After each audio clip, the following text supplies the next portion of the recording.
The rain came down in sheets that Tuesday morning, the kind of relentless downpour that turns city streets into rivers and makes you question every choice, that led you to step outside. But Sarah Chen wasn't thinking about the rain. She was thinking about the white envelope in her purse, the one with the hospital logo embossed in the corner, the one she'd been carrying for 3 days without opening. Some truths, she'd learned, become real only when you acknowledge them, and she wasn't ready for that reality yet.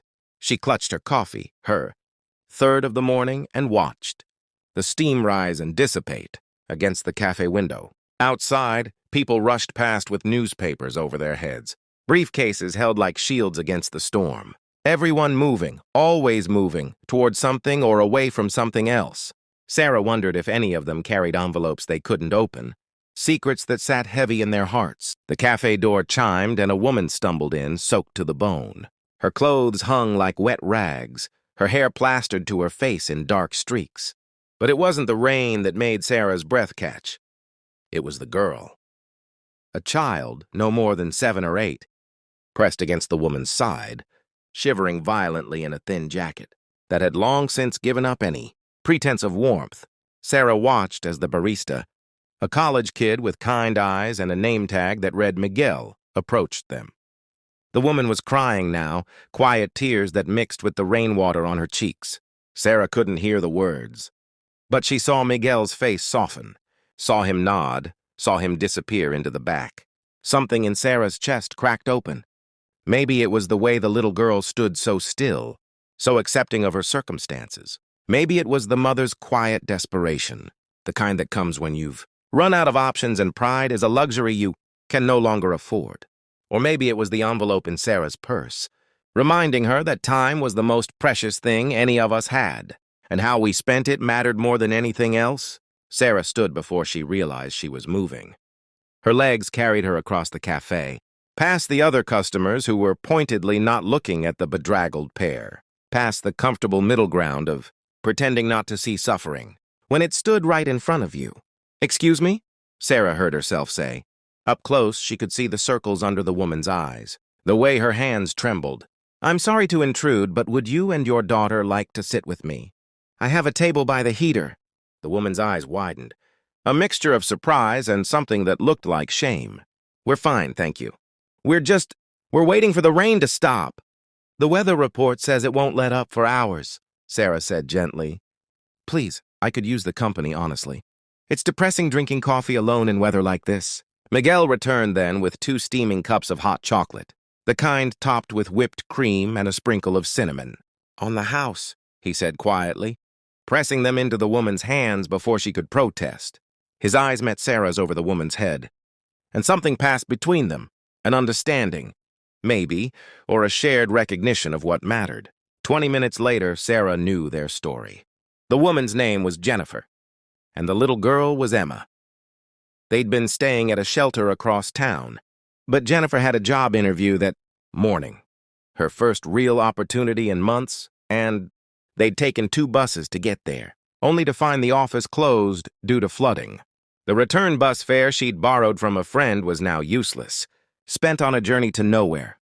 They'd been walking when the storm hit, trying to make it back before dark. Emma, who'd been quiet until now, suddenly spoke up. "Mama has a title," she said proudly, her small voice cutting through the ambient noise of the cafe. "She's the best mama in the whole world." "That's her title." Sarah's throat tightened. She thought about titles, about the ones we wear and the ones we choose, about being someone's whole world.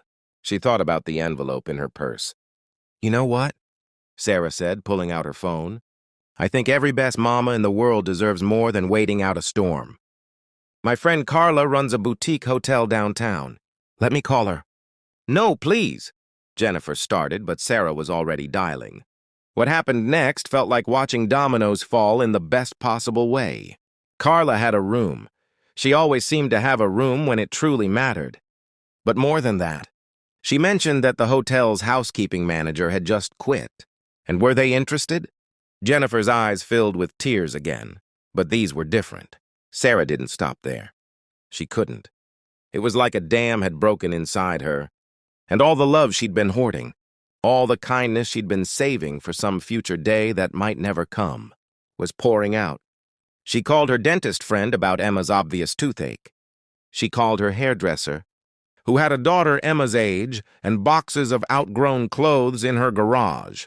She called her accountant, who'd mentioned his nonprofit helped people with job interview, prep, and professional wardrobes. With each call, she felt lighter. With each connection made, the envelope in her purse seemed less heavy.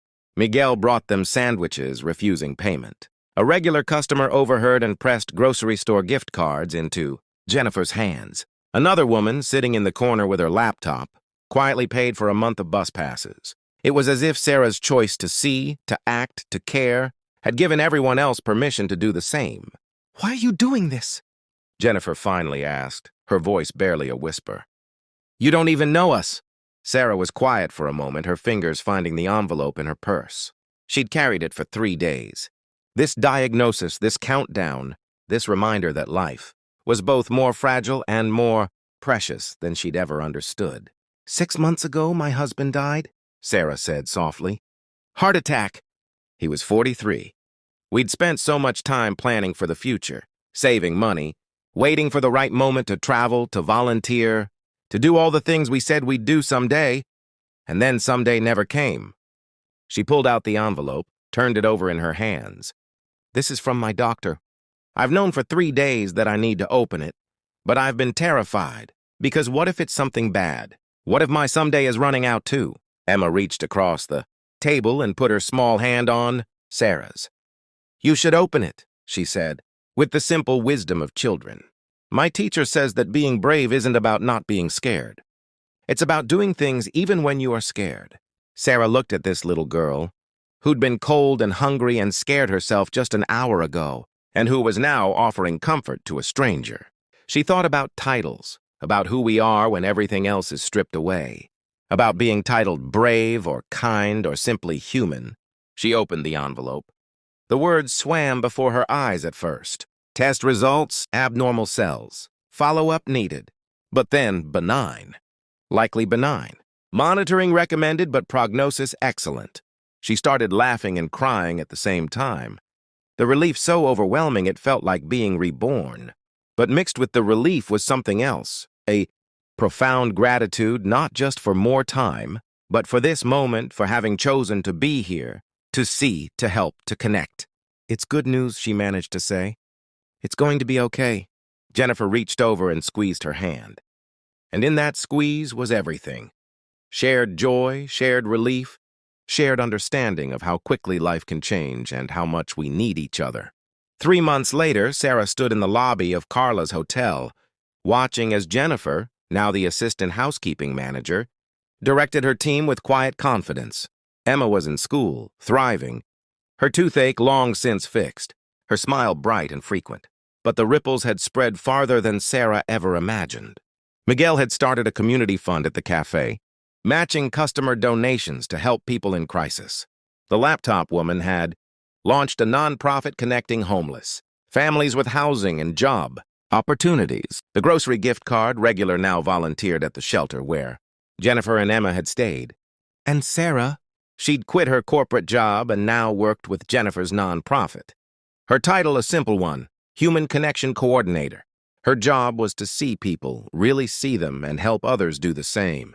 "Mom," Emma called out, running across the lobby with a piece of paper clutched in her small fist. She crashed into Jennifer's legs with the abandon of a child who knew she was safe, who knew she was loved, who knew that despite everything that had happened, her world was secure.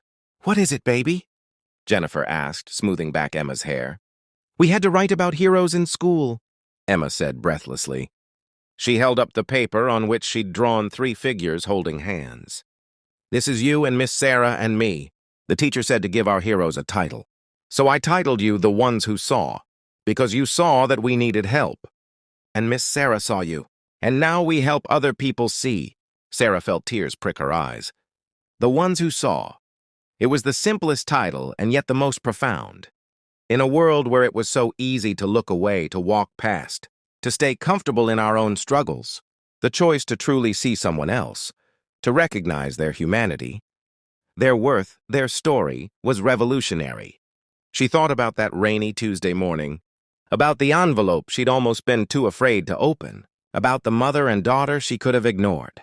She thought about how one moment of choosing kindness over comfort, connection over convenience, had changed not just their lives but dozens of others. That evening, Sarah sat in the same cafe where it had all begun. Miguel brought her usual coffee, but this time he sat down across from her. "I've been thinking about Emma's title thing," he said. "The ones who saw." It made me realize that's what we all can be, right? Every single day, we have chances to see people, to help, to connect. We just have to choose it.